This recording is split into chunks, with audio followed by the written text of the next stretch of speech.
Pero no sé si alguna vez a ustedes les pasó de que tal vez ustedes invitaron a un amigo y le dijeron, mira, vamos por un café o vamos a comer algo, y escogieron el nombre de un restaurante que no es tan barato. Tal vez escogieron un restaurante que los platos empiezan de 100 en adelante, más la propina, más las bebidas, y uno dice, esta persona me está invitando a comer y seguramente cada quien va a pagar, y ese restaurante es bastante caro. ¿Cuánto les ha pasado eso alguna vez? Que tal vez porque el restaurante era caro, ustedes dijeron tal vez por compromiso, bueno, voy a ir, y ustedes fueron, y cuando llegaron y su amigo comenzó a ordenar y comenzó a pedir la comida, ustedes, no tengas pena, estoy bien, no tengo hambre. ¿Cuántos alguna vez han hecho esa jugada de decir que no tenemos hambre o que acabamos de comer con tal de no pedir algo porque sabemos que no tenemos el dinero para pagarlo? Yo sé que nos ha pasado a muchos de los que estamos acá. Y yo sé que también muchos de ustedes han estado en una situación en la que ustedes invitan a alguien y en su mente ustedes los quieren invitar, pero ustedes no les quieren decir que los van a invitar, es una sorpresa. Entonces ustedes los invitan y en su mente ustedes están esperando que esa persona pida porque ustedes van a pagar la cena. Pero por pena esta persona comienza a decir, no, fíjate que acabo de comer, estoy lleno, es que fíjate que ayer hacen tarde y me está haciendo mal el estómago, y comenzamos a poner un montón de excusas para no pedir nada tal vez, o pedir algo que tal vez nosotros sí podamos pagar, y decimos, solo va a pedir un vaso de agua pura, y viene el mesero y le decimos, no me traigo una botella, yo quiero un vaso de agua pura porque sabemos que nos cobran las botellas, ¿verdad? Entonces, tal vez a ustedes les ha pasado. A mí me ha pasado muchísimas veces. Yo me he juntado con varias personas en el que tal vez mi afán es invitarlos a comer y ellos dicen, no tengo hambre, estoy bien, pero yo sé que es por pena de que no tienen el dinero para pagar lo que van a comer. Entonces yo les tengo que decir, no tengas pena, yo te voy a invitar. Y pasan dos cosas. O las personas dicen, bueno, entonces si vas a invitar, sí, deme algo de comer. Y niegan ahí completamente de que no tenían hambre, que era por dinero, o siguen enfocados tal vez en su orgullo y dicen, no, en serio, estoy bien, no tengas pena, ¿verdad? No sé si a ustedes les ha pasado, a mí me ha pasado muchas veces. Tal vez ustedes han estado del lado en el que dicen, no tengo hambre, porque no tienen dinero, o ustedes han estado del lado en el que tratan de invitar a las personas, pero no se dejan invitar por el orgullo a decir de que no tienen dinero, o pensar de que ellos tienen que pagar la cena. Ayer por la tarde yo invité a mi mamá a almorzar, y le dije, mamá, yo te voy a invitar, pide lo que querrás. Bueno, deme el pollo Texas. Y ya saben que si tiene la palabra Texas, eso es porque mi mamá pidió algo bastante generoso.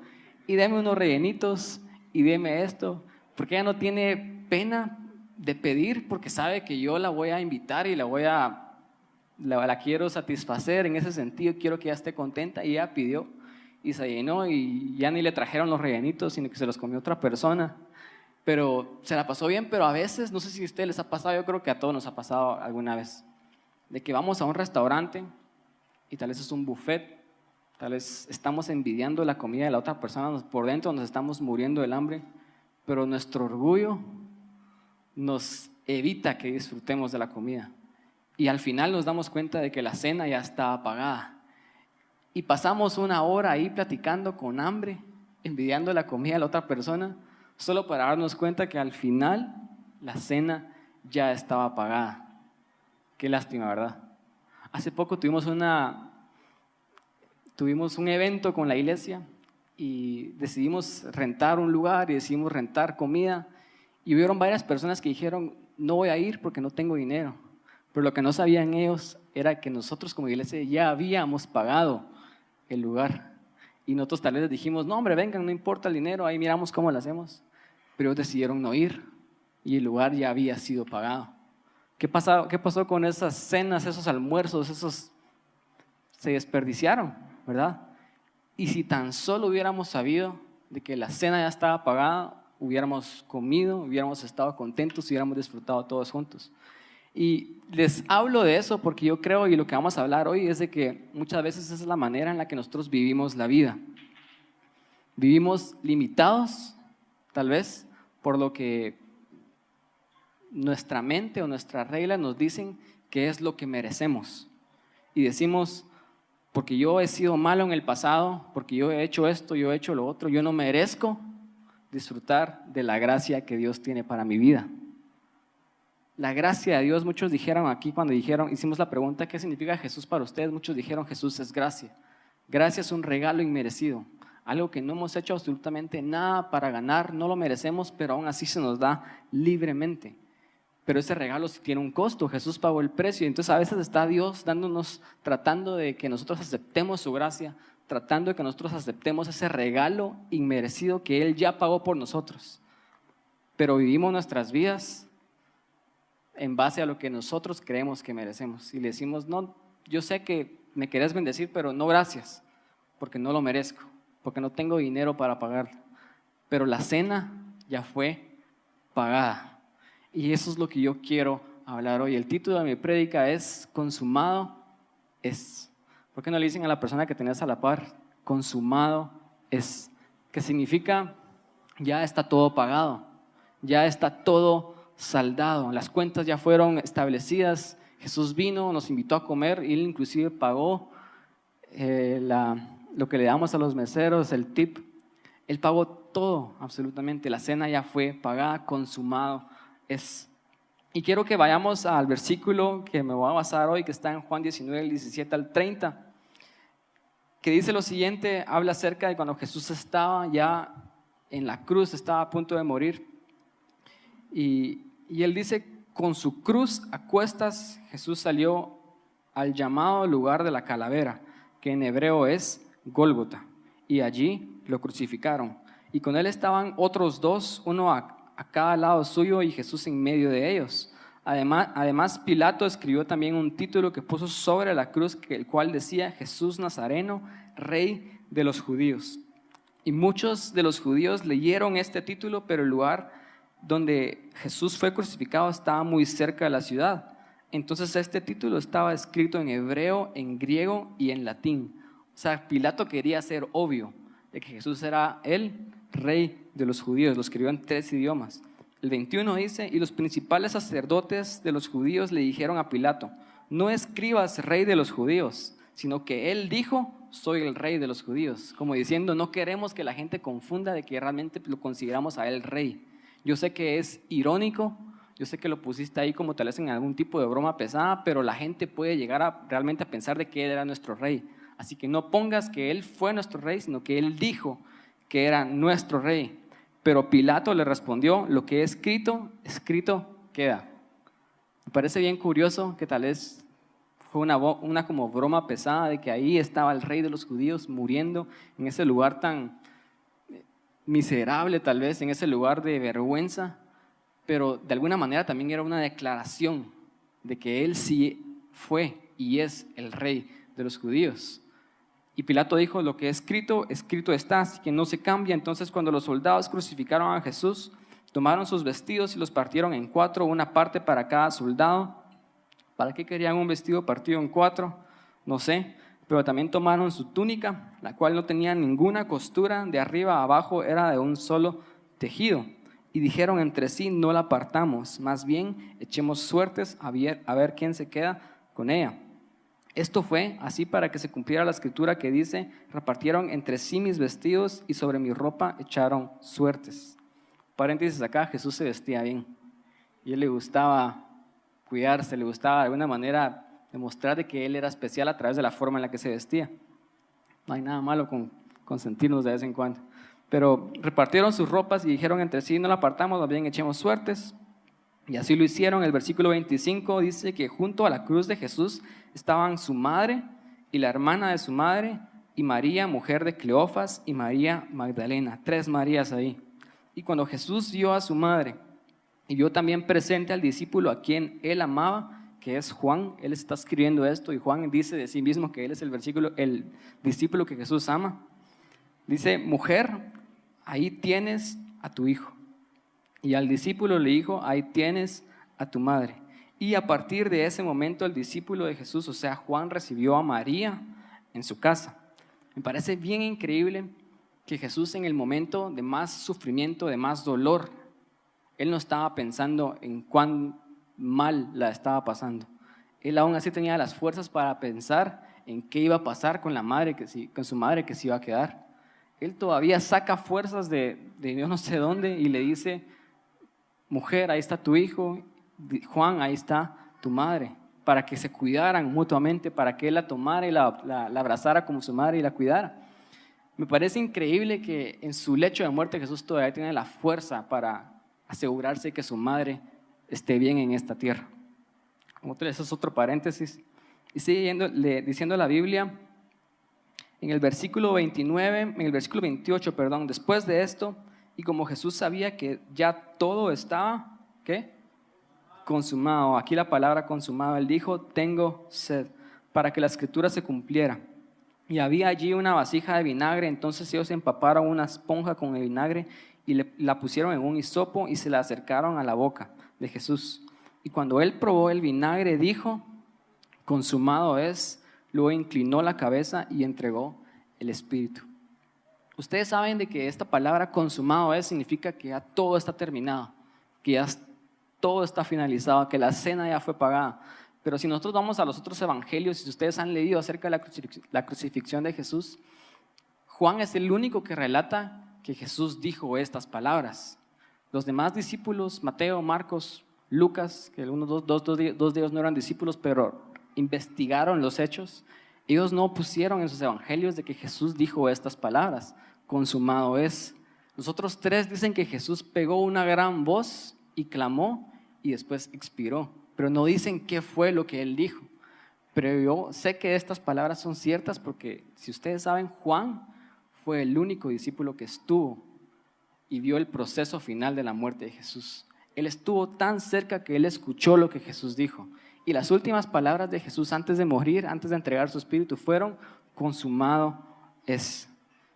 ¿Qué creen ustedes que es lo que se refería a Jesús cuando él dice, consumado es? Es decir, ya está todo terminado.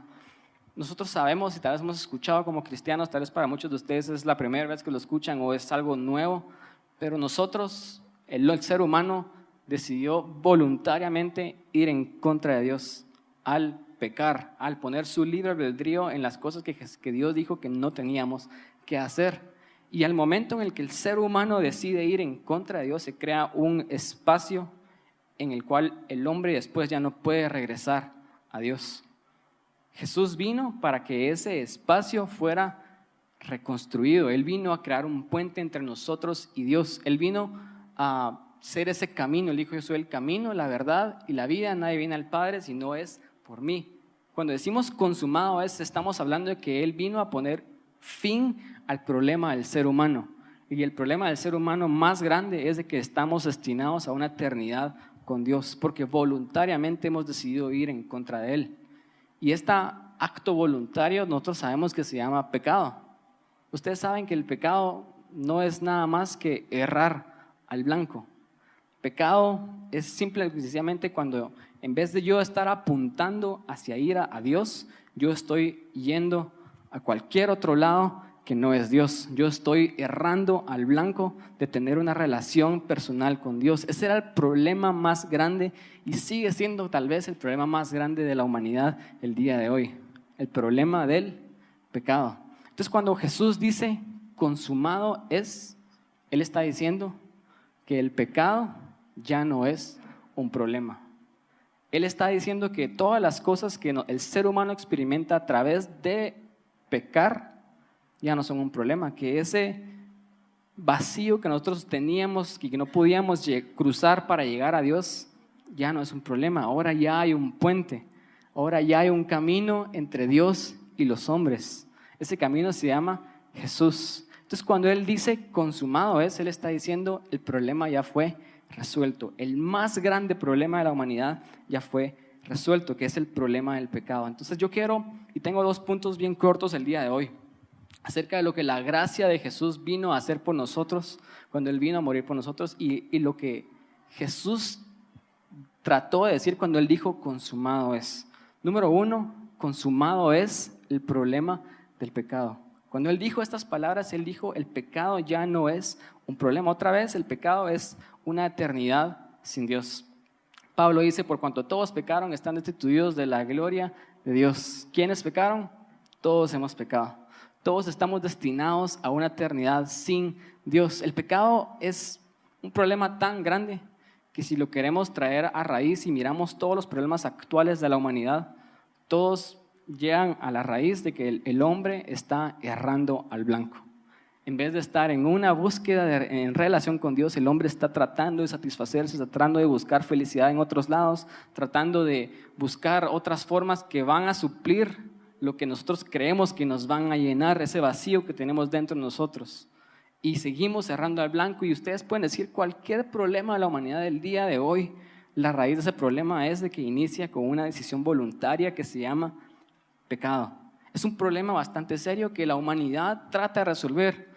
Los gobiernos tratan de ver cómo las personas pueden dejar de ser tan malas y hacer cosas tan malas ponen reglas, ponen leyes, etc. La religión hace exactamente lo mismo y ponen un montón de reglas, ponen un montón de parámetros, de limitaciones con tal de que el hombre no se desvíe tanto, como que si esas cosas fueran a funcionar.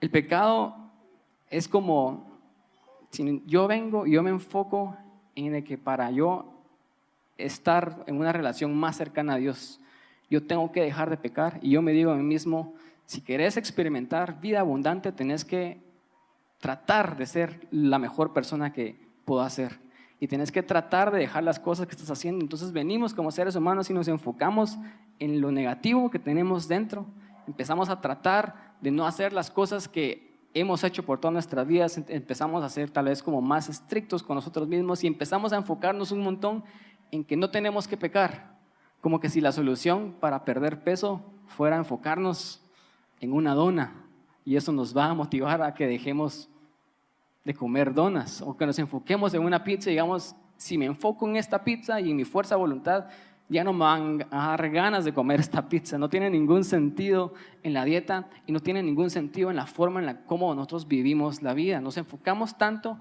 en la enormidad del problema del pecado que perdemos de vista cuál realmente es la solución.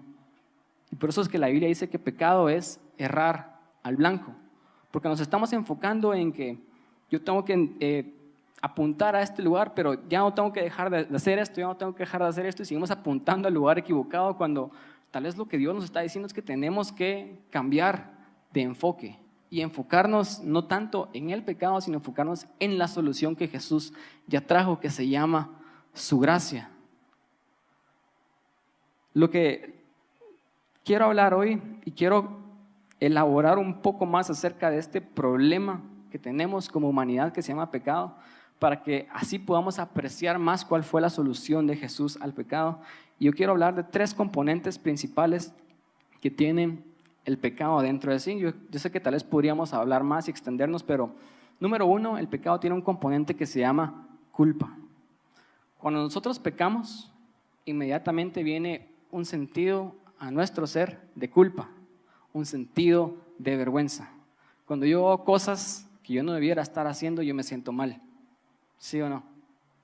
Cuando yo hago cosas que yo digo, ya no estás en edad para hacer esas cosas, o ya no estás para hacer y estar atado a las cosas que has estado atado tal vez por toda tu vida. Lo primero que viene a mi ser es un sentimiento de culpa y vergüenza. Si nos recordamos acerca de la historia de Adán y Eva, lo que pasó con ellos cuando ellos comieron el fruto prohibido, cuando ellos pecaron por primera vez, ellos vieron de que estaban desnudos. Ellos vieron su estado fallido, ellos vieron sus errores dentro de ellos, ellos por primera vez se pudieron ver de la manera tal vez en la que no se habían visto antes, y comenzaron a decir, yo tengo faltas dentro de mí, yo estoy desnudo, y lo primero que hicieron es que se trataron de cubrir. Entonces lo que pasa con el pecado es de que cuando pecamos, lo primero que viene a nuestras vidas es ese estado, ese sentido de culpa y vergüenza. Y usualmente la culpa y la vergüenza lo que hacen en nuestras vidas es que nos tratamos de aislar, nos tratamos de esconder. Cuando yo peco, cuando yo le fallo a Dios, y yo sé que yo le fallé a Dios, yo me siento mal. Y después llega el domingo y yo digo, no tengo ganas de ir a la iglesia, no tengo ganas de buscar a Dios, porque estoy siendo un hipócrita, estoy pecando. Y nos comenzamos a aislar, como si aislarnos fuera la solución a nuestro problema de pecado. Adán y Eva empezaron a esconderse. Y lo siguiente que pasa con otro elemento del pecado, después de la culpa, es de que una vez estamos en ese sentido de vergüenza, en ese sentido de culpa, el pecado también tiene un elemento dentro de sí que es el poder del pecado. No sé si han escuchado hablar acerca de esto, que el pecado tiene cierto poder. Y este poder es como un impulso externo que nos motiva a pecar. Pablo mismo, él nos podemos identificar mucho con sus palabras, porque él decía, las cosas que yo quiero hacer, no las hago.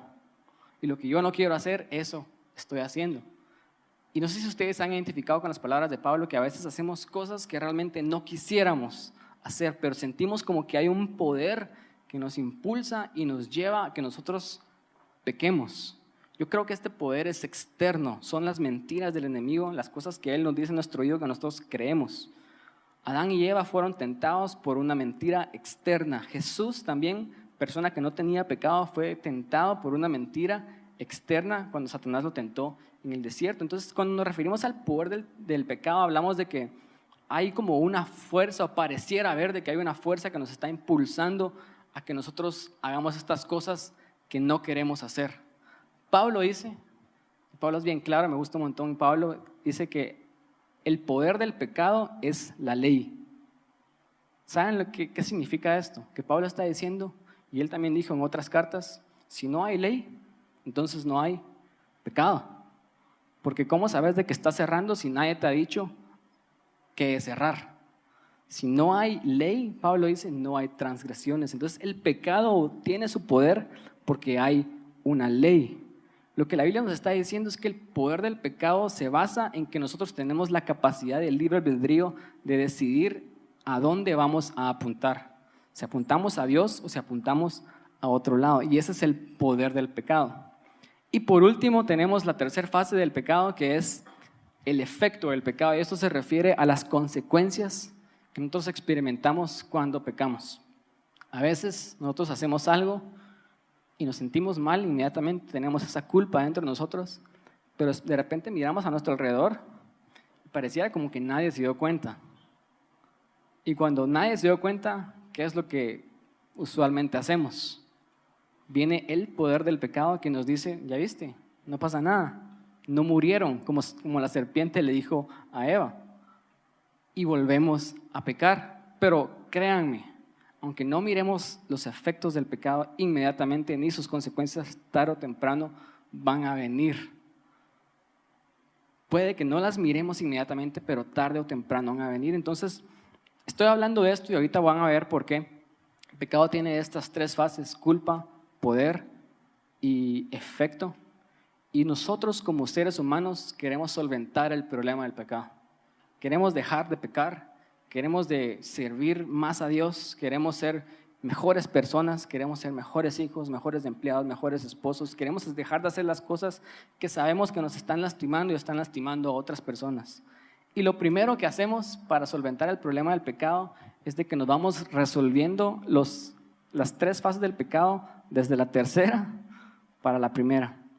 Y cuando empezamos a ver los efectos del pecado, empezamos a tratar de ocultar las consecuencias del pecado. Alguien que tal vez engañó a otra persona empieza a borrar mensajes en sus redes sociales. Empieza a borrar todas esas cosas que dejan evidencia de lo que esa persona hizo. Y no sé si entienden lo que usualmente hacemos como seres humanos. Cuando queremos solventar el problema del pecado, usualmente lo que primero hacemos es que tratamos de esconder los efectos, pero nunca lidiamos con el poder y nunca lidiamos con la culpa. Y aunque tratemos de esconder los efectos, tarde o temprano los efectos van a salir a luz. Pero seguimos pecando y es un círculo vicioso porque tal vez podemos esconder los efectos, podemos negarlos por mucho tiempo, podemos tratar de ocultarlos, pero el poder del pecado me va a seguir motivando a pecar. Y si yo no evalúo el por qué yo estoy siendo atraído a pecar, yo voy a seguir pecando. Y si yo no lidio con la culpa y la vergüenza que el pecado me trae, yo me voy a seguir escondiendo. Y cuando esté escondido voy a tratar de, me voy a llenar de dolor porque digo, ahora ya no puedo ir a la iglesia, ya no puedo buscar a Dios, ya no puedo hacer esto porque estoy siendo un hipócrita. Y ahorita que ya soy hipócrita, pues ni modo, mejor sigo haciendo las cosas que me llevaron a ese estado en el primer lugar, porque nunca lidiamos con la vergüenza tampoco. Y les quiero hablar acerca de esto para que nosotros tengamos un concepto más grande de lo que Jesús hizo por nosotros. Porque el pecado sí realmente es un gran problema en la humanidad. El pecado es un gran problema cuando nos damos cuenta de que toda rebelión contra Dios viene por el pecado. Que cualquier actitud negativa que las personas tengan hacia nosotros y que nosotros tengamos hacia las personas vienen porque hay pecado.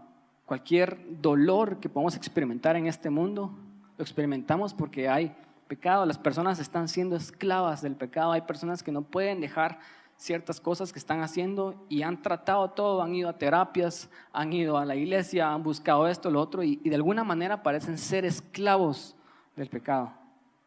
Yo sé que todos conocemos a alguien así y todos nos conocemos a nosotros porque ninguno acá nos libramos de haber cometido pecado. Tal vez hay cosas dentro de nosotros que nos están esclavizando y nosotros queremos ser libres de esas.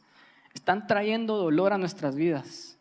No solamente a nuestras vidas, sino tal vez están trayendo dolor a las personas que tenemos alrededor. O dígame o no, si el alcoholismo tal vez en un padre de familia no trae dolor a toda la familia. Empieza por un pecado tal vez, pero ese pecado se manifiesta y afecta y nos lastima no solamente a nosotros, sino lastima a las personas que tenemos a nuestro alrededor. Entonces, si lo queremos ver así, el problema del pecado es un gran problema, ¿o no?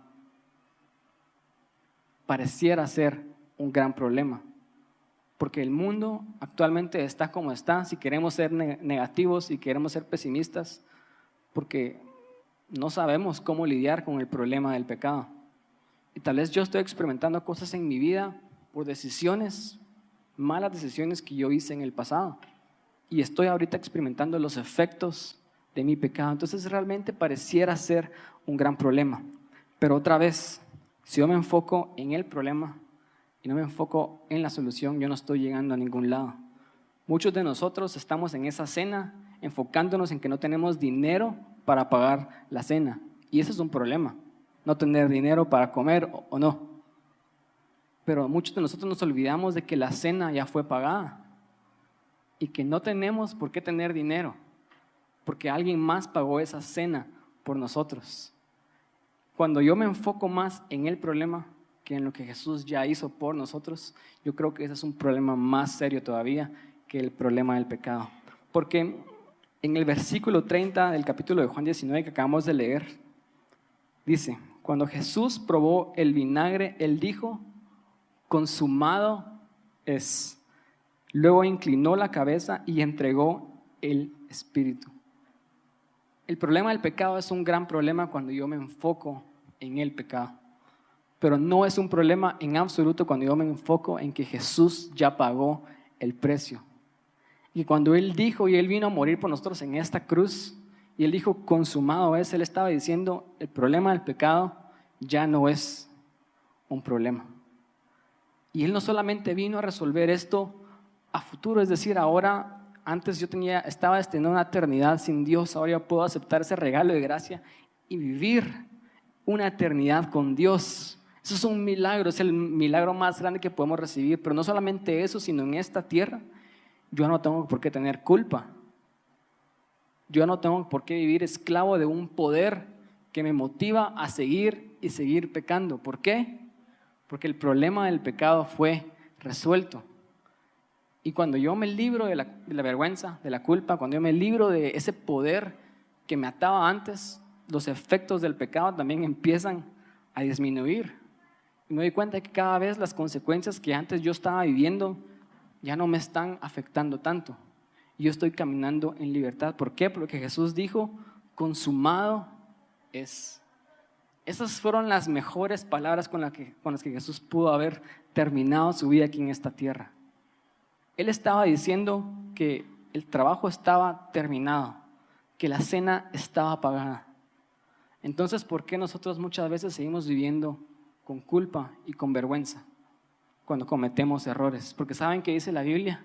Que cuando yo peco, yo puedo venir delante de Dios y Él es fiel y justo para perdonarme y limpiarme de toda maldad.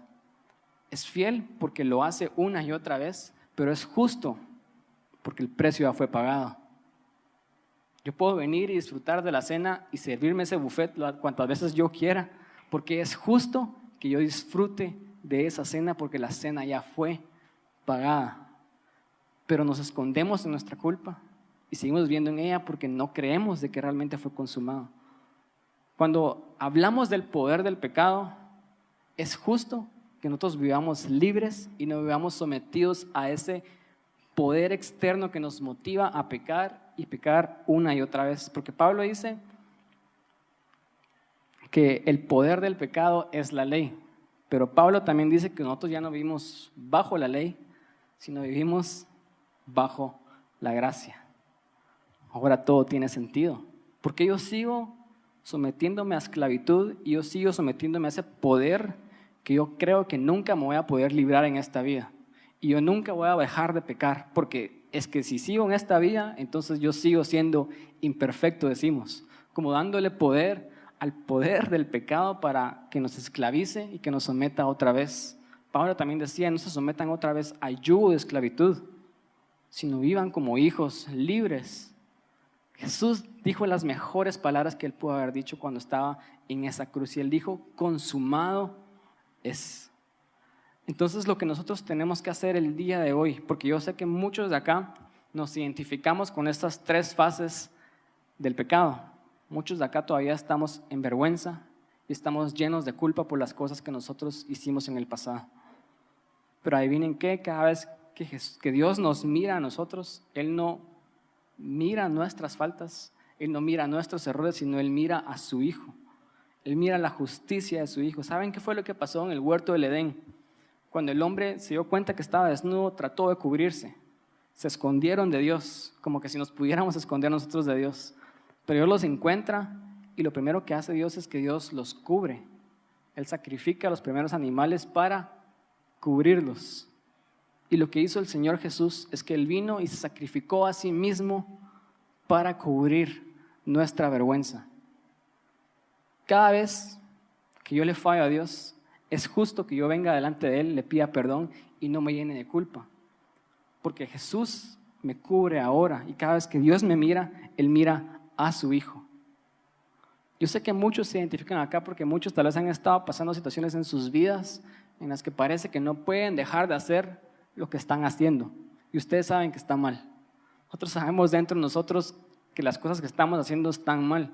Y parece como que ya probamos de todo, ya fuimos a terapia, hicimos absolutamente todo.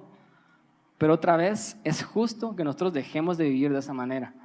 Porque ya no estamos bajo la ley, sino estamos bajo la gracia. Y es inclusive también de increíble lo que Dios hace por nosotros, que muchas veces Él inclusive nos perdona de los efectos y las consecuencias del pecado.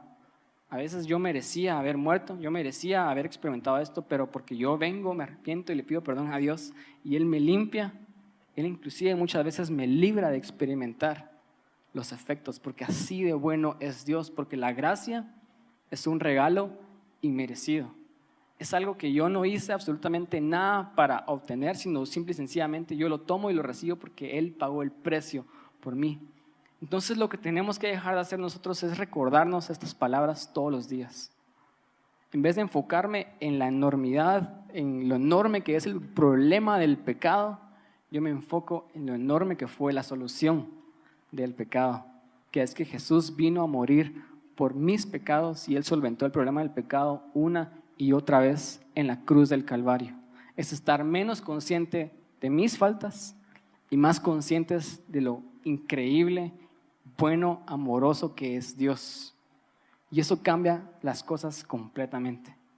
Lo segundo que Jesús dijo que estaba consumado y que es un problema muy grande en el mundo hoy, es el problema de la muerte.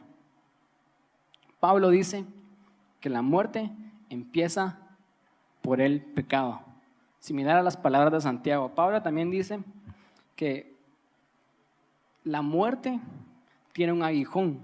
Es decir, la muerte empieza con algo pequeño, con una pequeña aguja tal vez, que Pablo llama que este aguijón es el pecado. Entonces Pablo está diciendo, la muerte es un problema muy grande y la muerte empieza por el pecado. Santiago dice casi palabras bastante similares y él dice que una vez nosotros hemos pecado y cuando da a luz el pecado viene la muerte. Y la Biblia habla acerca de muerte espiritual, pero la Biblia también habla acerca de muerte física. Adán y Eva, cuando pecaron, murieron inmediatamente espiritualmente, pero eventualmente ellos murieron físicamente, cuando ellos estaban destinados a vivir eternamente. La muerte es como el enemigo final que viene por culpa del pecado. Entonces, si hablamos de que la muerte viene por el pecado, realmente podemos llegar a pensar de que el pecado es un problema aún más grande, porque trajo consigo, ¿qué? La muerte. Y desde que pasó lo de mi papá hace más de un mes, no sé qué es, si esto es como tal vez algo que yo no estaba consciente antes, pero cuando me murió mi papá, después de esa fecha, hace un mes y una semana, yo he sabido de muertes cercanas, de personas cercanas a mí alrededor, de 6 muertes en un mes y una semana. De personas que están cercanas a mí que perdieron también a un ser querido. El viernes, como cristianos, estábamos lamentando, estábamos también tristes por la muerte del pastor y cantante Julio Melgar, un gran hombre de Dios.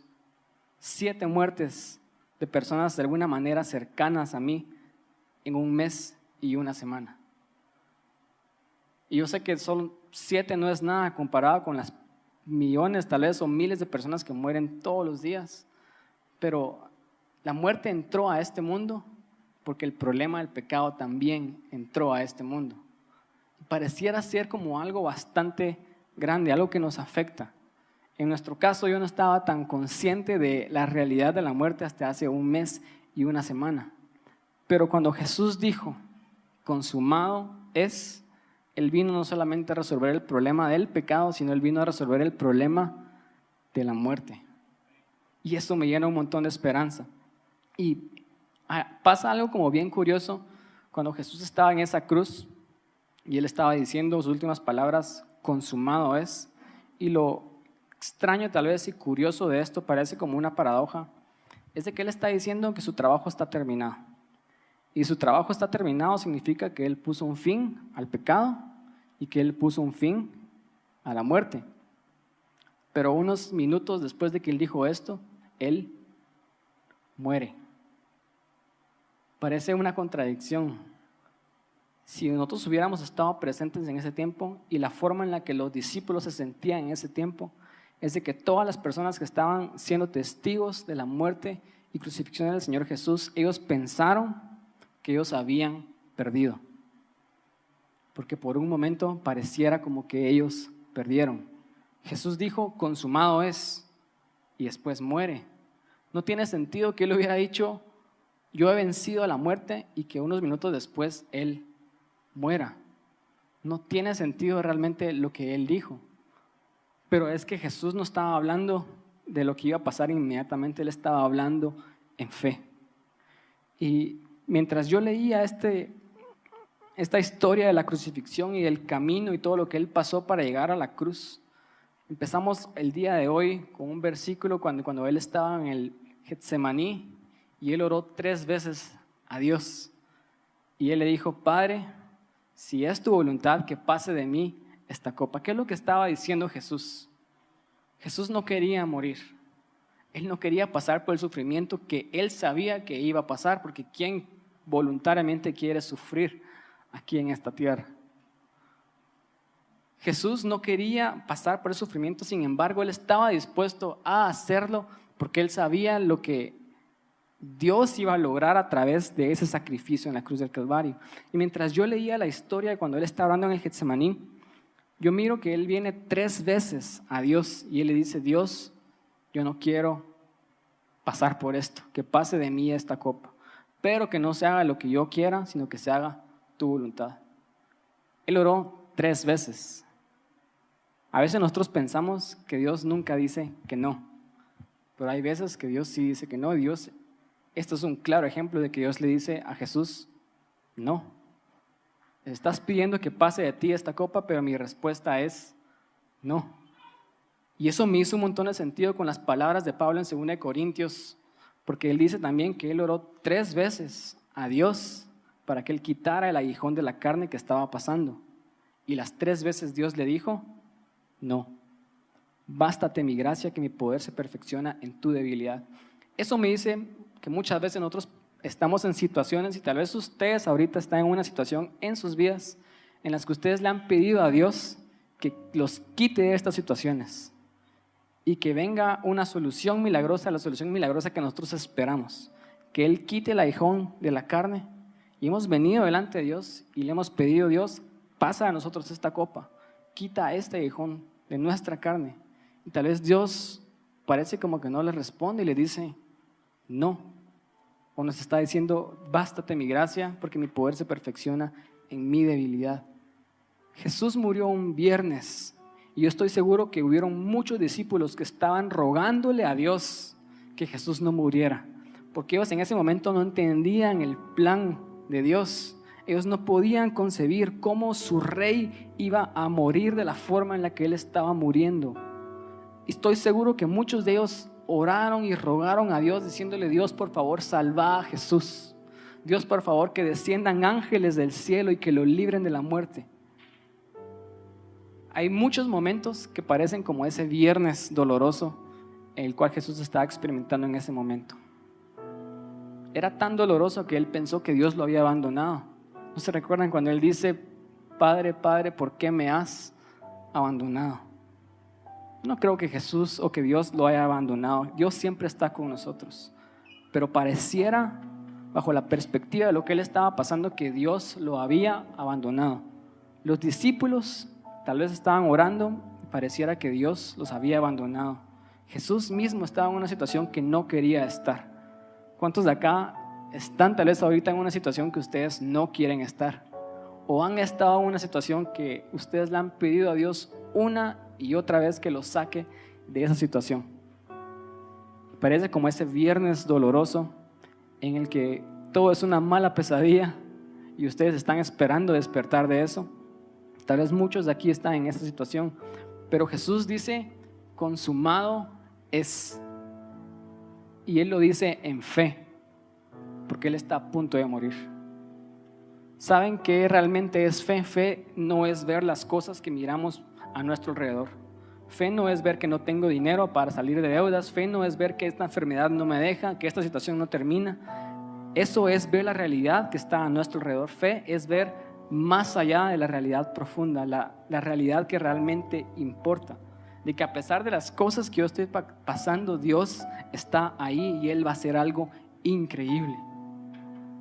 Jesús dice: consumado es, pero Él lo dice en fe, porque en unos minutos Él va a morir. Él está diciendo: la muerte va a terminar, pero después Él muere. Parece una contradicción y me encantan las contradicciones de la Biblia, porque nosotros decimos: yo voy a estar bien, y al día siguiente no estamos bien. Yo voy a decir: yo voy a salir de esta, Dios me va a sanar, yo voy a hacer esto, Dios va a proveer, y al día siguiente pareciera como que Dios no provee. Y es más, no solamente Dios no provee, pareciera, sino que viene una muerte al área que nosotros estamos intercediendo y creyéndole a Dios, porque Jesús murió. Y viene el sábado, un día completo en el que parece que Jesús está, o que Dios está callado y que Él no dice nada.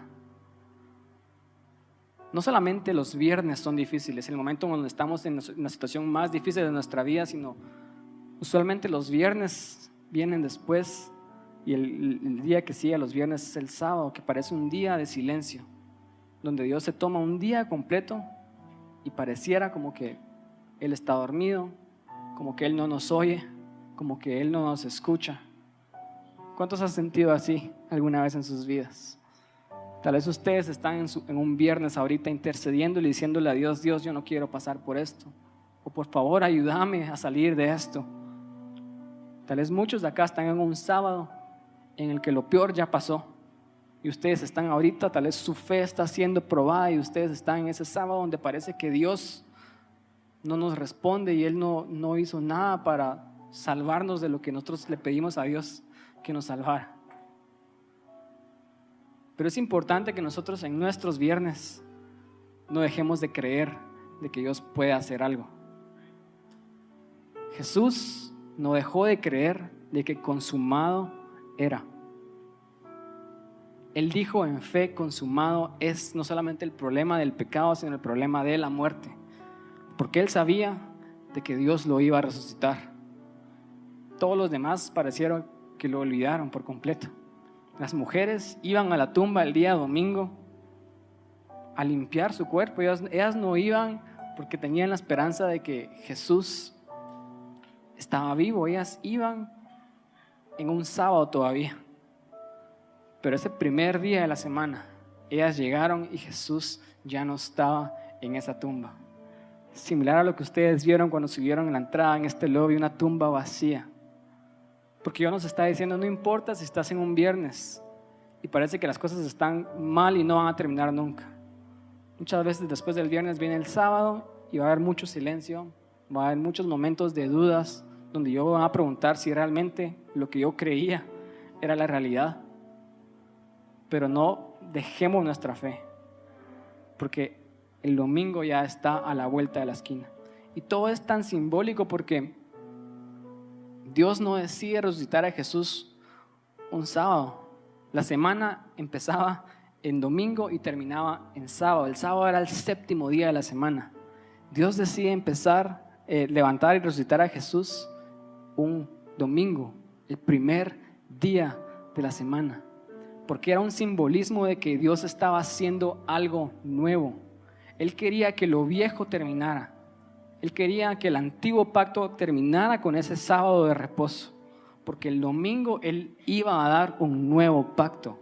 Él iba a dar un nuevo comienzo. Entonces tal vez muchas veces nosotros nos aferramos y le decimos, Dios, pero tú nos prometiste que íbamos a estar bien. Tú me prometiste que me ibas a bendecir en esta empresa. Tú me prometiste que esto no iba a pasar. Y comenzamos a decirle a Dios, nos comenzamos a aferrar de tal vez las promesas que recibimos en el pasado. Pero tal vez Dios nos está diciendo, yo necesitaba que esa temporada en tu vida muriera por completo. Porque viene el domingo, el primer día de la semana, yo voy a hacer algo nuevo. ¿Y cómo yo voy a resucitar algo si primero no muere? ¿Cómo Dios no va a hacer algo nuevo en nuestras vidas si primero no dejamos que algo en nosotros muera primero? La Biblia dice esto acerca de Jesús y lo vamos a seguir leyendo. 1 Corintios 14, del 14 al 17 dice: y si Cristo no ha resucitado, nuestra predicación no sirve para nada, como tampoco la fe de ustedes. Pablo está diciendo que la resurrección del Señor Jesús ese primer domingo de la semana es nuestra evidencia de que lo que nosotros creemos y predicamos es cierto.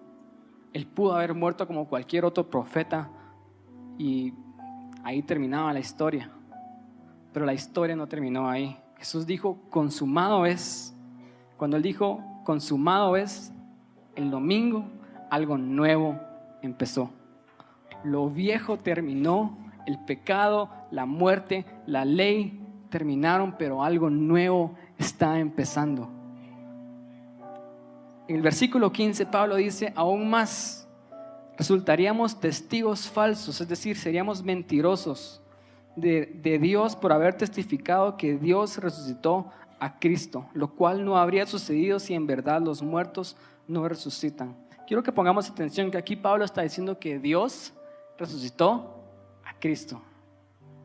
Jesús se limitó tanto que todo lo que Él hizo aquí en esta tierra Él lo hizo como hombre. Y Él sabía de que lo único que Él no podía hacer y lo único que Él sí dependía completamente de Dios es de su resurrección.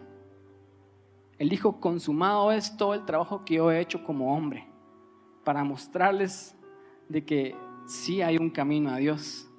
Pero Dios vino y respaldó sus hechos al resucitarlo. Tal vez hay algo que nosotros tenemos que hacer en lo natural, algo que nosotros tenemos que hacer y tenemos que dar nuestro 100% para que Dios haga lo que nosotros ya no podemos hacer. Porque ninguno de nosotros nos podemos resucitar de los muertos, pero Dios sí puede. Dios resucitó a Cristo como evidencia de que lo que Él había hecho realmente sí estaba consumado. Jesús sí realmente hizo el trabajo y lo hizo bien, lo dejó terminado. Y esa fue la prueba, es nuestra garantía de que lo que nosotros creemos no es falso. Sigue diciendo Pablo, y si Cristo 16, versículo 16 dice: porque si los muertos no resucitan, entonces tampoco Cristo ha resucitado. Y si Cristo no ha resucitado, la fe de ustedes es ilusoria y todavía están en sus pecados.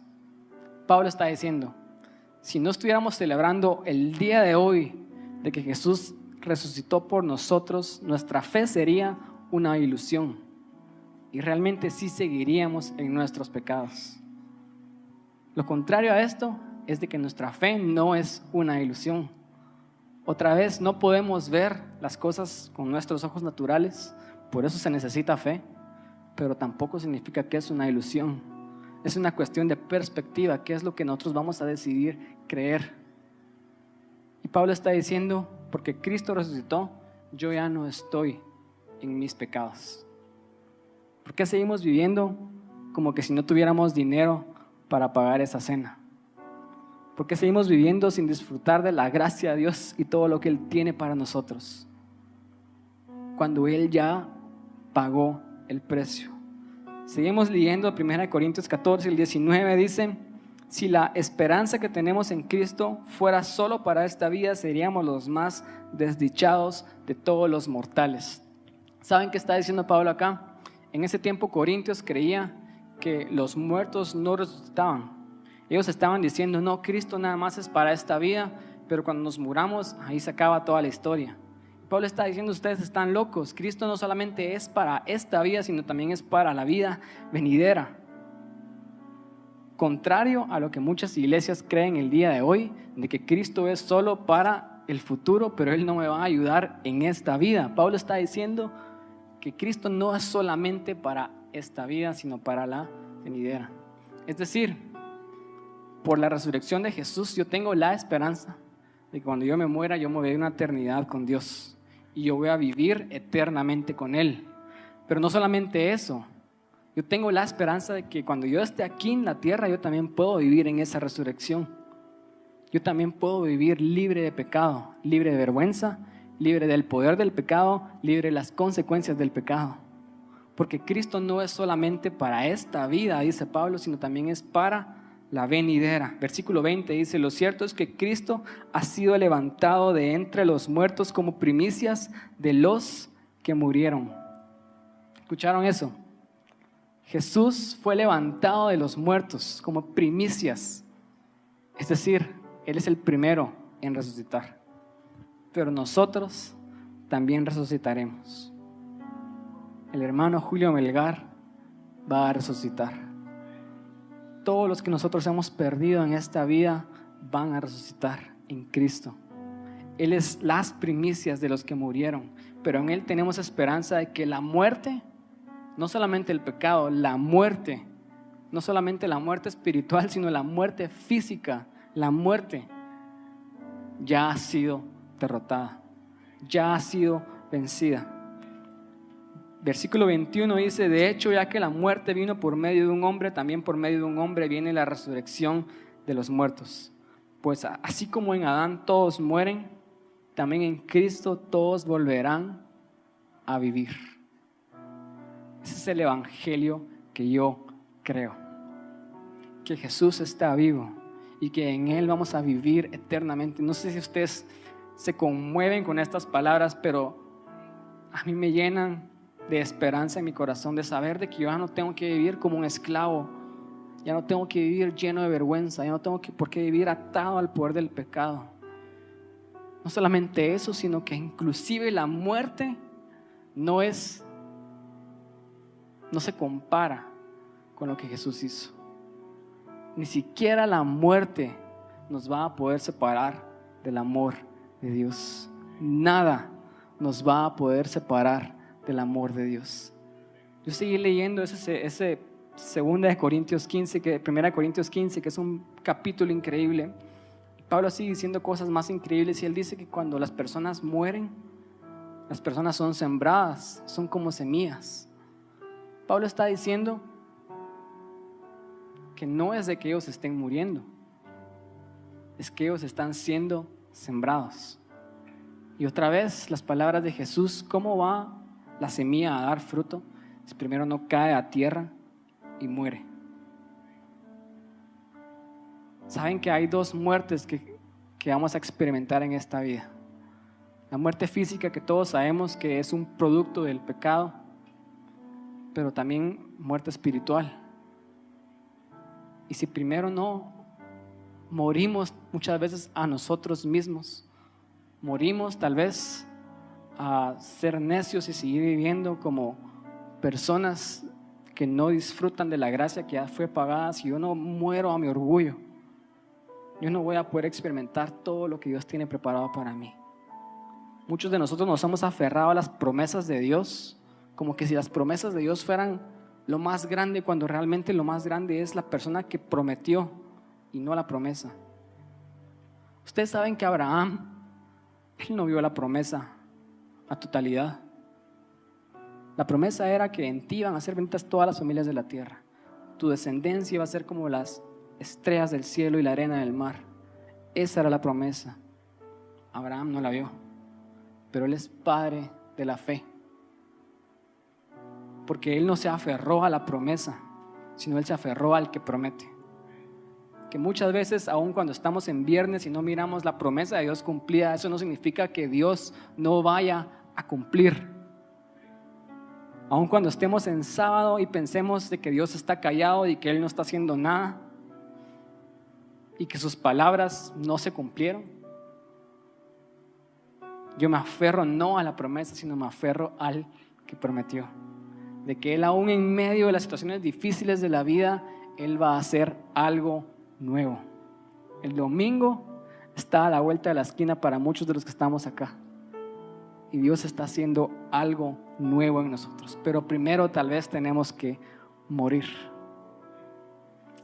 Esta es la gracia de Dios. Y quiero que nos pongamos de pie. Vamos a terminar con esto. Esta es la gracia de Dios manifiesta. Este es el regalo más grande que nosotros pudimos haber experimentado de parte de Dios, su gracia. Su Hijo mismo muriendo, viniéndonos a esta tierra a morir, pero no se quedó ahí, sino que Él resucitó. Y lo más ofensivo que podemos hacer hacia Dios es decirle: Dios, no, gracias por esa gracia. Te agradezco que has muerto y todo, pero yo voy a seguir viviendo mi vida de la manera en la que la estaba viviendo. Eso es lo más triste que podemos hacer, porque Jesús no murió, Él no fue mutilado, Él no sangró, Él no lloró, Él no sudó esas gotas gruesas de sangre, Él no fue latigado, golpeado, para que nosotros sigamos viviendo de la manera en la que vivíamos antes. Él pagó la cena porque a Él le encanta vernos comer. Él es como esa abuelita que dice: mi hijo, me encanta cómo comes.